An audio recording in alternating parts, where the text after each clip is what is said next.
Well, he says, you know, it's written all over your face. You're afraid of going to a seance. But he says, I know you. He says, you're going to come. And then he started telling me how brave I was when I was aboard ship, you know, different things. He says, you're not the same man, you're changed. You're chicken. That's all I needed to hear. I said, when do we go to a seance? So one Saturday evening, we were in the place.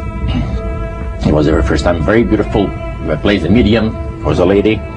She had a gorgeous new home in Montreal. And there were about 20 invited guests there, which I was one of them.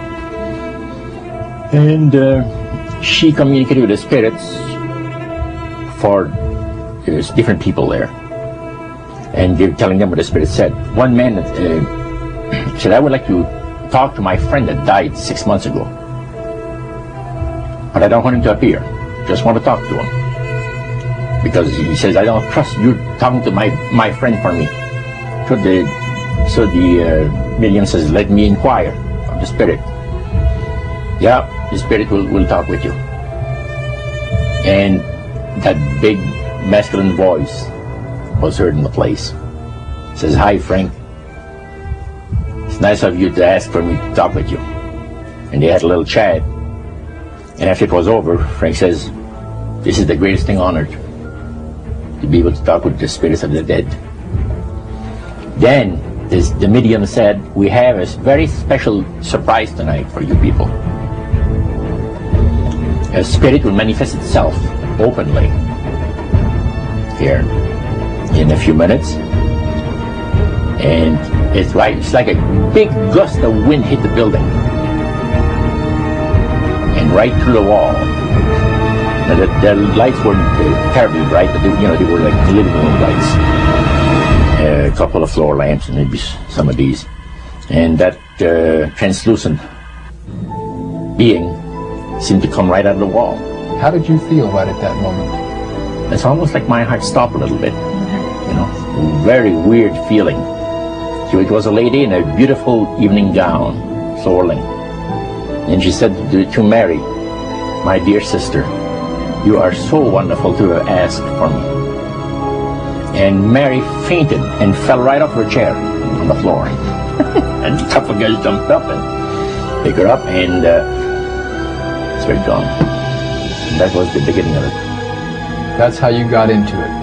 Yeah, that's the way I got into it. After a while, you see, there's something interesting about the human mind. You can adjust an awful lot of stuff.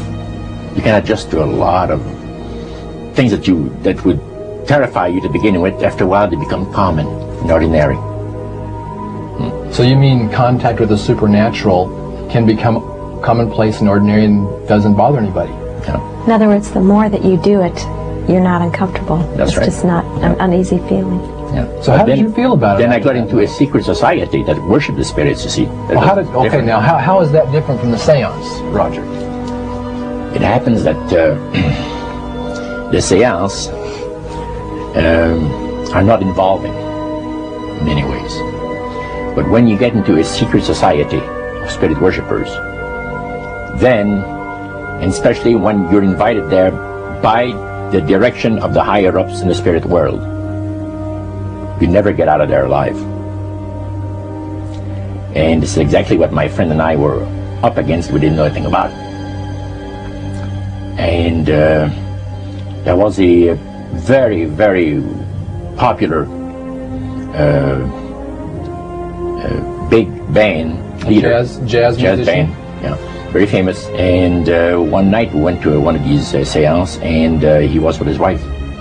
So Roger, you're at this restaurant.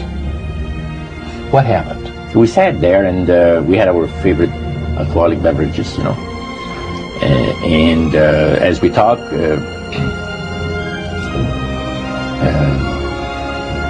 the band leader says, I want power. I go right to the source of power. And he says, how do you think that I became famous the way that I am? Well, I said, you must have had some good luck. Well, he says, there's no such thing as good luck. He says, there's either some power working for you somewhere, or you don't get ahead in this world. Not in my type of occupation.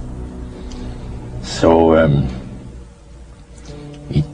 it went from there. We got talking about spirit worship. Did it intrigue you? Or did it make you want to find out more about what exactly he was talking about? Yeah. So he said the supposed spirits of the dead that you're talking with are demon spirits. They're fallen angels. They're beautiful beings. Just set it out, just like that. Yeah. It didn't make you uneasy when he said they were... Well, it shocked you a little bit, something that you first hear mentioned to you. He said, you guys have got a great future ahead of you. Because we've been told, the high priest of our society, secret society, has been told that the master has very special plans for you too. Now, what did he mean by the master? Satan. And we were interested to hear more about it. And he told us, he says, look, we worship spirits. We worship Lucifer and all his angels. They're just as beautiful as they did before they were cast out of heaven. He says there was a misunderstanding in the whole thing. He says among the inhabitants of the galaxies. And he says our master was misunderstood. And God did not bear with him like he does with people that make mistakes today. So we're in a warfare, good against evil. And we happen to be the evil ones, but we're not that bad. He says, I look at this business between the forces of good and evil. He says, you believe in one person believes in God, and everyone believes in Lucifer. It's like politics. So the great controversy is real. And you've heard someone talk about it that's on the other side. And through these people, they are sold to the fact that Christ will not return to this planet with power and great glory. He's going to abdicate all claims to the planet, because the high priest once said that Christ will abdicate all claims to the planet because he knows that it is lawfully and rightfully Satan's. And at that time, he says, so the priest says, well, now, he says, for those of you that are new, let me tell you that this is the most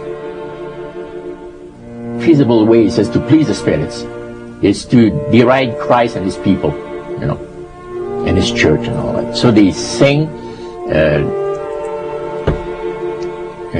out of Christian hymnals.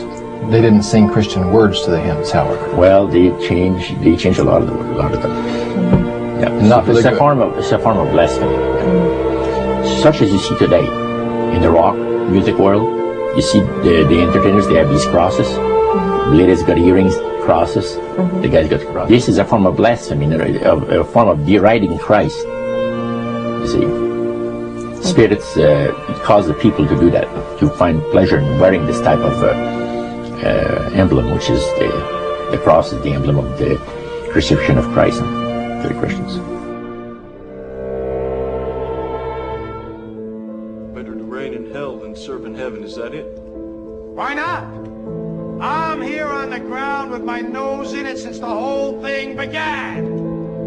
I've nurtured every sensation man has been inspired to have. I cared about what he wanted, and I never judged him. Why? Because I never rejected him, in spite of all his imperfections. I'm a fan of man! I'm a humanist. Maybe the last humanist. Who, in their right mind, Kevin, could possibly deny the 20th century was entirely mine?